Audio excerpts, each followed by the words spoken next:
Yeah, we send our loading crews out to at the farm either here or in the Columbia Basin, but here we send a 3-man crew now. If it's horse hay, it gets generally loaded directly into a 40-foot export container. If it's dairy grade Timothy, it's not the top grade, horse grade, then it generally goes on a flatbed trailer. We bring it into our plant and we cut the twines off it and recompress it. We can get twice the amount of hay into a 40-foot container.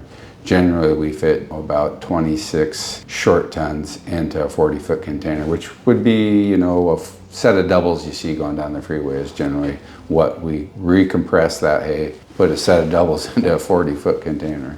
So that saves on freight going overseas.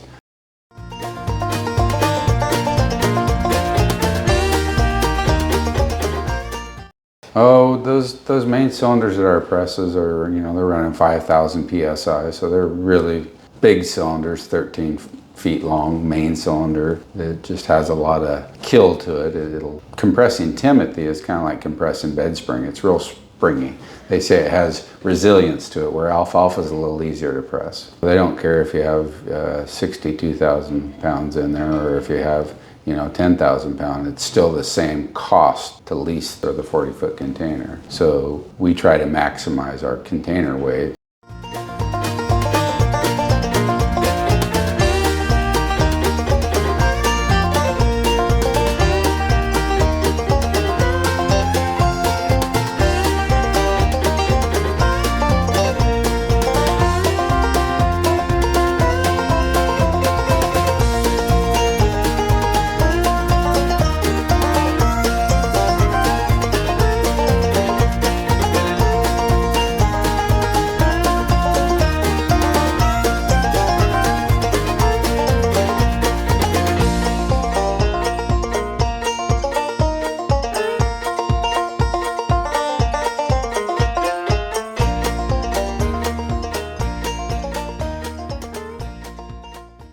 Everything goes over on a container ship. Yeah, it's too expensive to fly, hay. They fly Bing cherries over, and other higher end commodities. But yeah.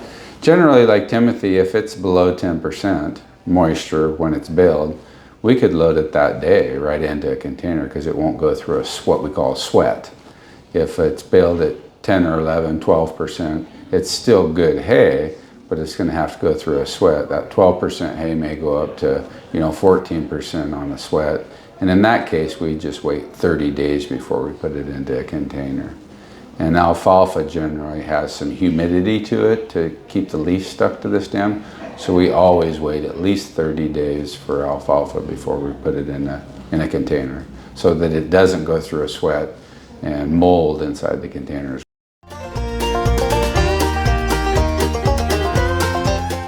We have a formal fumigation process that was approved years ago with the USDA, and then the Japanese government, Ministry of Ag and Forest and Fisheries.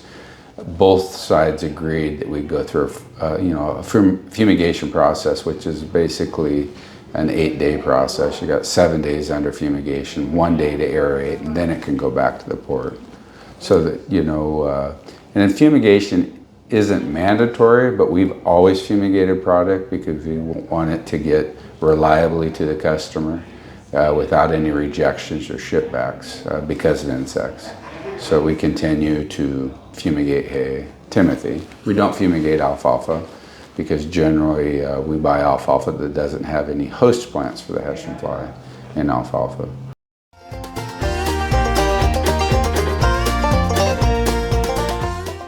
Fumigated Timothy, it could be loaded and on a ship in 9 days, right? In 9 days. We're going to have 8 days of fumigation by the time we air it out, and it could go over there, and it could be loaded or at least taken back to the port, on that 8th day. And generally, you're taking them in several days before the ship leaves, so that they can get them loaded. So, alfalfa or Timothy has to set for 30 days. It could be, it could be 35 days or 38 days if it was Timothy, 39 days.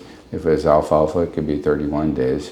Or it could be, in a lot of cases, 12 months from when the farmer baled it. because animals eat year-round overseas, right? So they need forage year-round.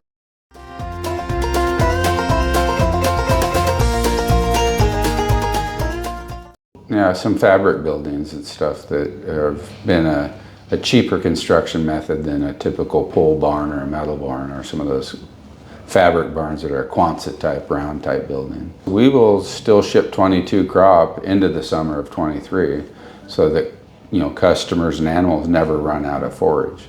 So you always have to have some overlap to transition into what we call new crop.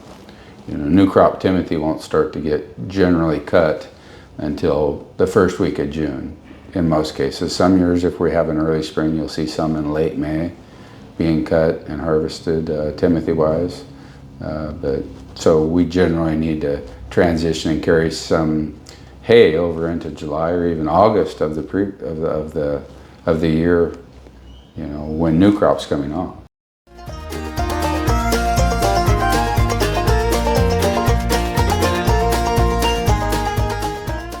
Well, years ago in the 80s, when I was going to, you know, I grew up in the valley here. Went to high school, graduated from Central Washington University. When I was going to college, I loaded hay into vans for Ward and for Raleigh. And at that time, we didn't have a winter fumigation process, so we would load probably 3/4 of the crop, you know, from June until October before it got too cold to fumigate. And we would load a tremendous amount of hay, 3/4 of the crop as a, you know, as a general rule, and it would get shipped to Japan for the most cases, and where we would ship it, and they would warehouse a lot of it over there, like you're saying. But over the years, warehousing in Japan has become expensive at a premium to store it. So now, just like, you know, with a lot of products, consumers want them just-in-time delivery. So they don't have to store them. They can just bring them in, put them right to use, in this case feed the animals right away, and they don't have to pay storage and handling.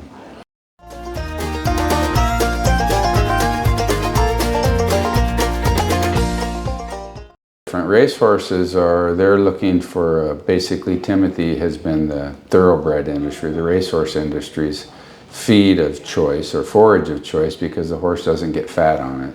You know, it's doesn't have a lot of protein like alfalfa does, so the horse won't get too fat. So typically they'll feed the top grade of Timothy hay to a racehorse. If they want to give the horse some protein, historically they would feed oats for protein. Now more so they may mix some alfalfa, you know, hand mix some alfalfa in with a ration for the horse.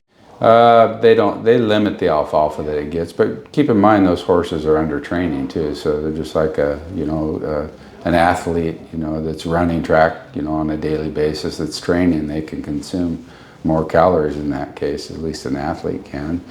But when we transition into the dairy animal, they're mainly looking at, you know, Timothy, they're looking at fiber. So overseas, most of the dairies in Asia tend to feed like we did in the 50s. They were, you know, feeding more, you know, more for a high fiber diet. And Japan hasn't changed too much from that. They're feeding more high fiber. They get more longevity out of a cow that way. Where in the United States, we feed a high energy diet, a lot of corn, a lot of grains to just really maximize production out of a cow. Yeah. With a high fiber diet, you know, they've told us they get 7, 8, 9 lactations out of a cow. Milk cycles is a lactation, and in the States, I think we're down to 2.5 or something like that. So they just get more longevity out of a cow. They get less production, but they get a higher butter fat. They drink milk over there that's more similar to what we did back in the 50s and 60s, more whole milk and, you know, not watered down 2%, 1% or non-fat milk. So.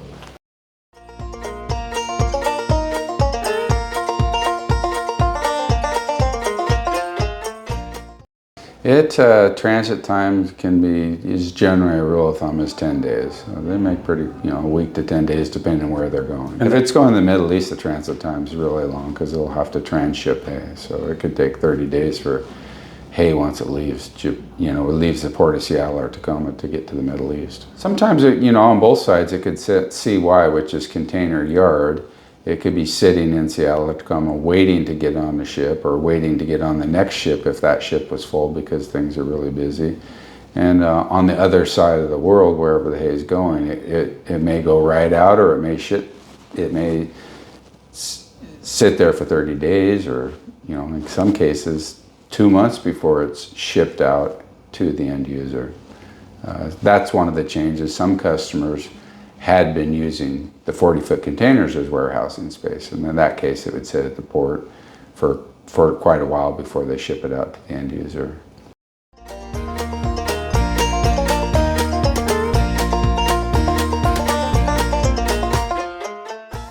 Timothy hay in our valley, the Kittitas Valley, is our #1 cash crop, meaning that it's the most profitable crop, historically for valley farmers in this valley to grow. Yeah. You go to the Columbia Basin, they can grow a lot more crops over there. So Timothy tends to be more of a rotation crop over there. So our company's been around since 1934. We're the oldest hay company, 89, I think. So 100-year anniversary in 2034.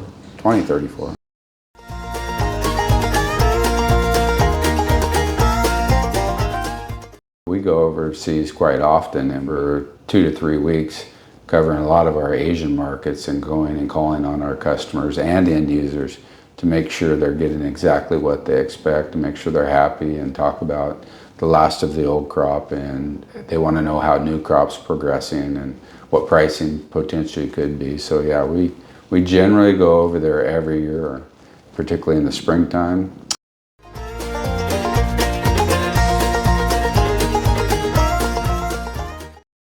Well, I grew up in, my parents were originally from Nebraska. My dad taught here and has a PhD and taught at the university, and came here in the 60s, but they were from agrarian, my son is a 5th generation to be involved in livestock production and raising livestock on both sides of our families. So we've always had a foot in agriculture as far as my family, and so I tell people, we're just a different part of the food chain now. We're helping farmers that are friends and business associates get their product to markets all around the world. So that's what I enjoy, is keeping agriculture vibrant and hopefully profitable.